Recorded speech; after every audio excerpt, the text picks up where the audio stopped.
Hey guys, just wanted to do a quick update on the Chevy.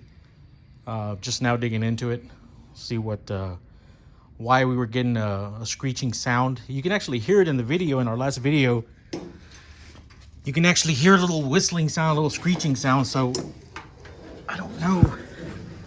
I've looked at everything. I looked at the suspension, all the control arms, springs look good. Ball joints look good. Brakes look good. The bearings are nice and tight. So the only thing I can think of is looking back here. This bracket. This caliper bracket right here where the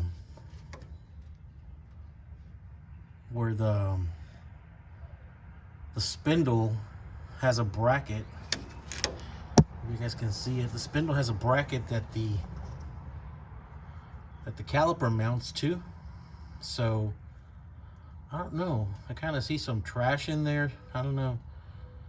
I'm gonna check that bracket, make sure the bolts are nice and tight, because the bolt does go into the bracket, into the spindle, and then the rotor rides very, very close to it. So if there's any kind of change in clearance there, obviously the rotor is going to get near or closer to that bracket. But if you look at the rotor, at the back of the rotor, as I'm looking at it, I put a light up here, the rotor doesn't have any scratches or anything on it, right? So you figure if it was touching right there, we'd get some kind of a clearance problem. I don't see anything, but see how close, you see how close that bolt is? If you look here, this is the spindle. This is your caliper bracket. This is your bolt. And see that clearance right there? I mean, there's some trash in there, but I don't know. Before I took the wheel off, I checked that, and I don't know. Looks nice and tight. I don't see where it came loose or anything. I know there's another one down here. So yeah, I think what I'm gonna do is I'm gonna pull the caliper. Now, the only thing I can think of is if a bearing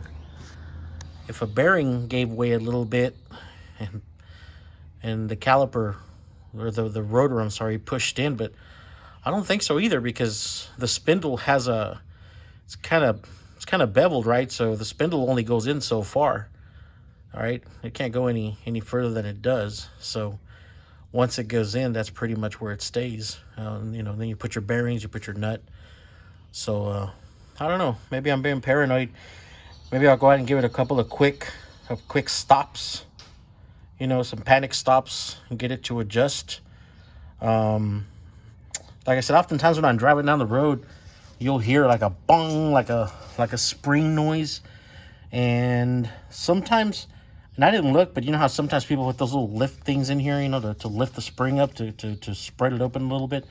Those things tend to fall out. And when they fall out, well, you get a noise. And also, if when they put the springs in, then you put any kind of insulator, like any kind of rubber pad in the bottom or on the top, then of course you'll get metal to metal noise, and you'll get that contact situation.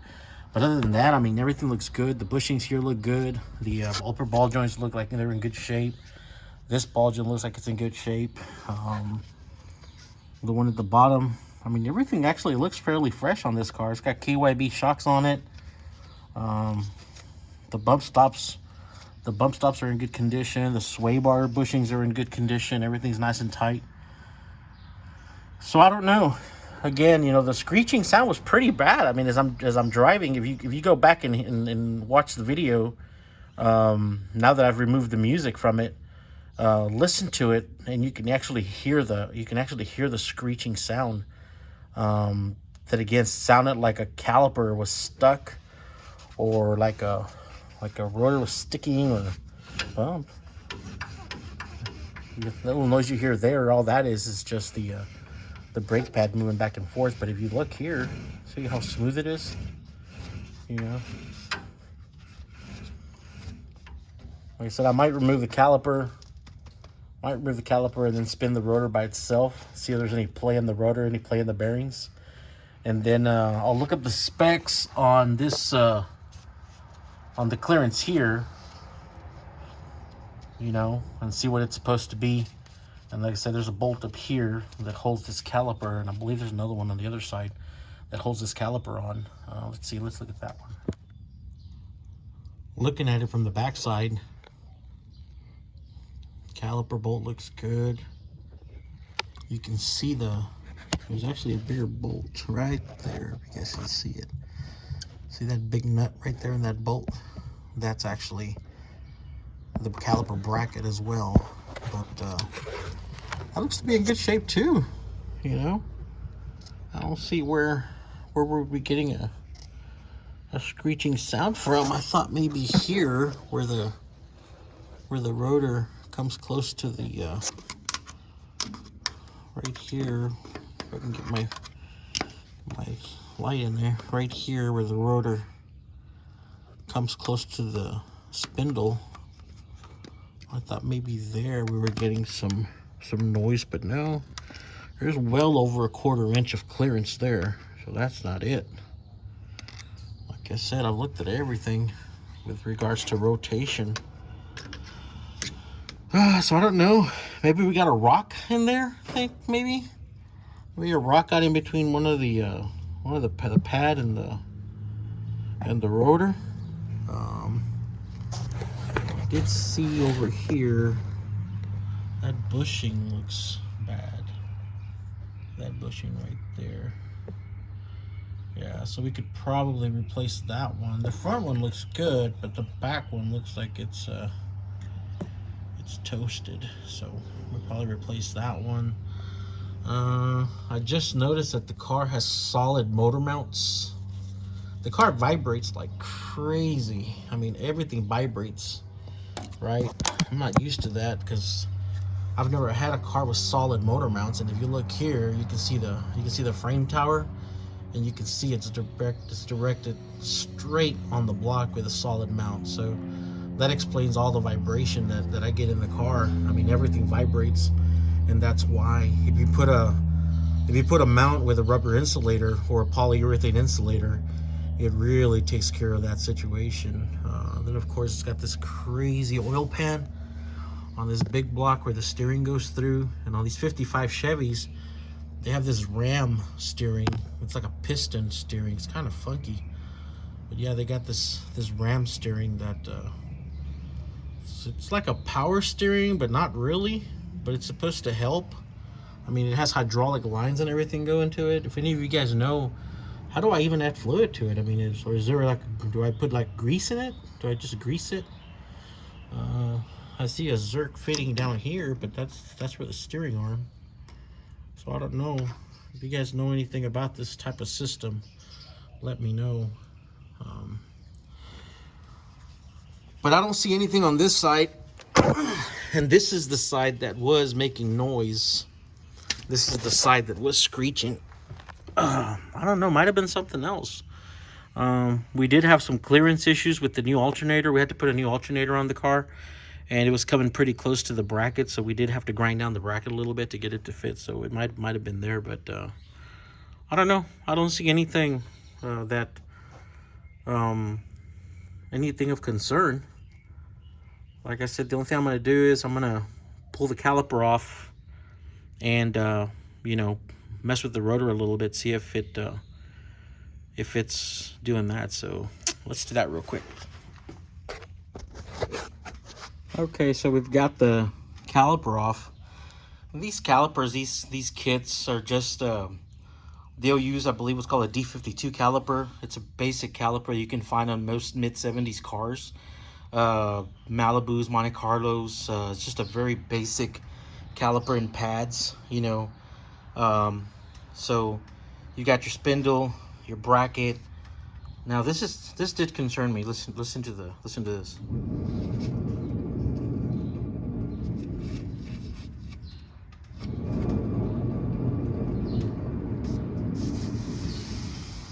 That does sound like some very, very dry bearings, right? There's no play, very minimal play. They're not coming in contact. Let's see if you can see here. See that clearance right there? See that clearance? So yeah, it's nowhere near that. But that screeching may have been the bearings. Listen to that. That is...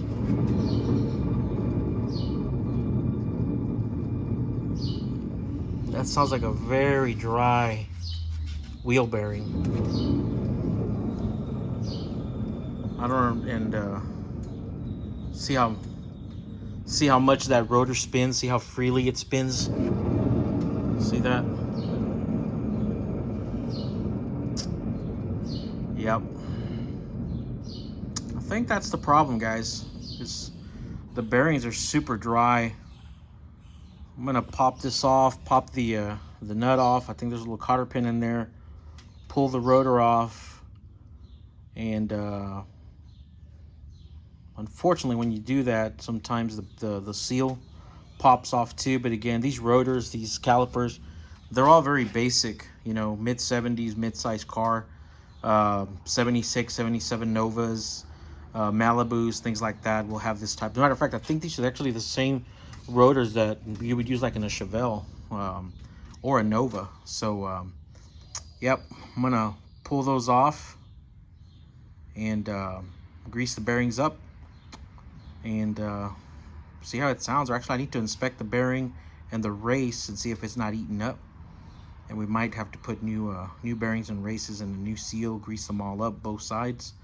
And the reason I'm concentrating more on the driver's side, that's because that's where I heard the most noise, was on the driver's side.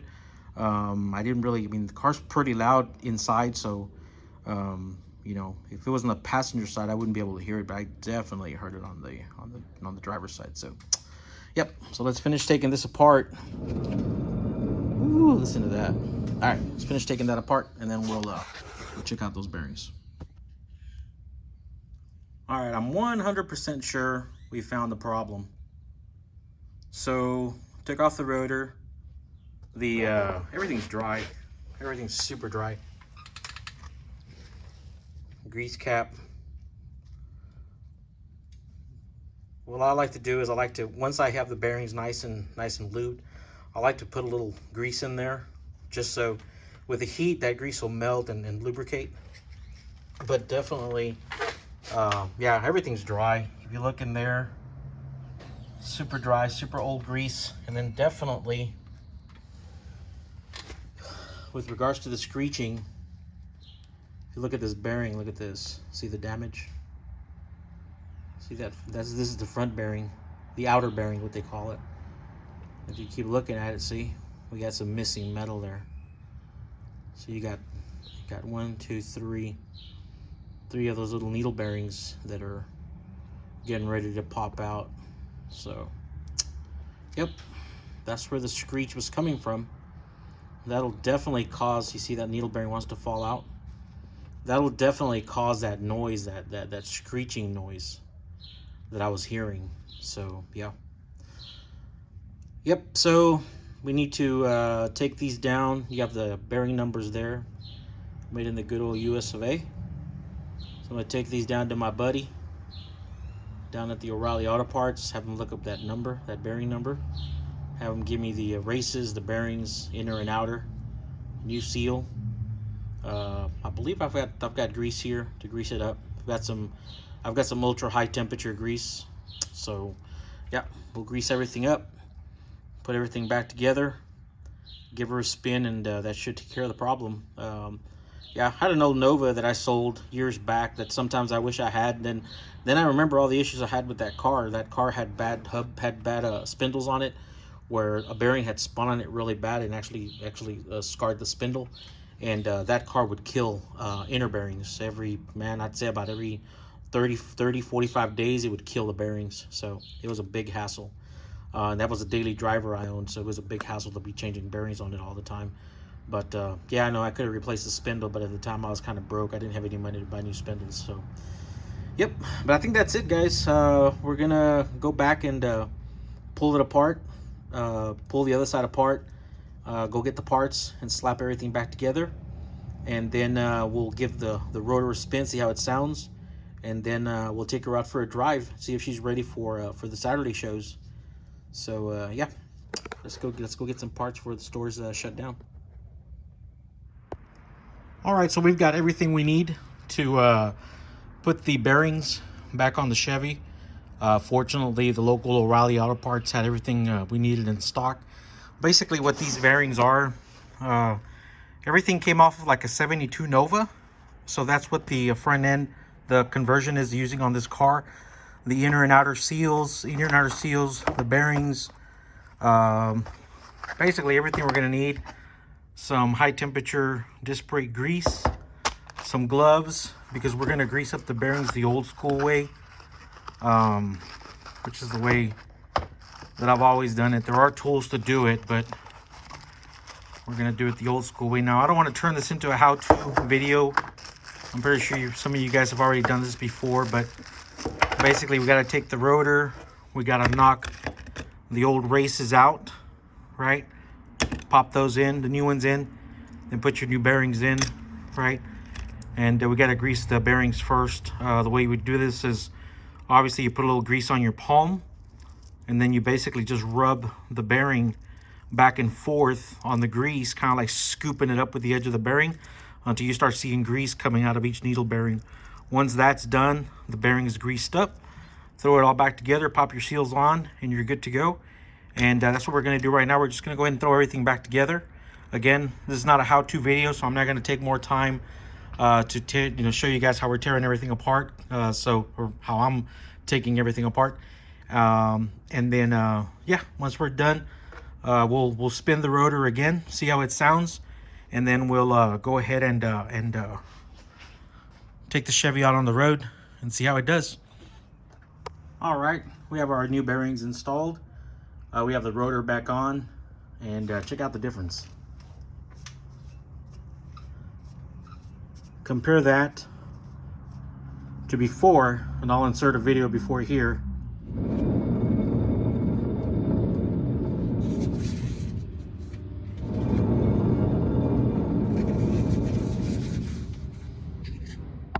So compare that to this, right? Now, the rotor has just a little bit of resistance.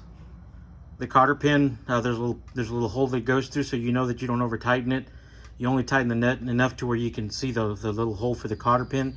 You kind of preload it, and then you back it off a little bit so you can put the pin through, and that's it. You're done.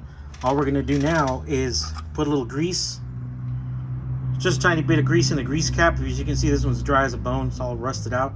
We'll put a little grease in there just as a backup. Pop that back on. The other side's already done. This is the last side. That's it. Let's get this done and throw the wheels back on and go for a quick drive and see how the car feels, see how the steering feels, and see if there's no more noise from the front end.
it's something that I should have done when I got the car.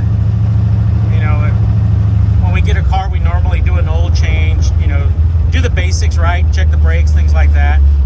And in this case, I didn't do any of that. I just jumped in the car and went. You know, we put the new tires on it, and then we cut the rear quarters, and off we went. So yeah, other than that, feels good. Yeah, just don't forget your basic maintenance. You know, we learned a lesson, obviously. It's good to have the car back on the road. Got a big swap meet coming up this weekend. It's gonna be a pretty busy show weekend again. So yeah, it feels good to have the car back on the road. So that's it for this video. Good thing that that's all it was just some dry front wheel bearings. Wasn't anything major. All the suspension looked good. All the steering control arms looked good. The car, you know, underneath the car, everything looked good. So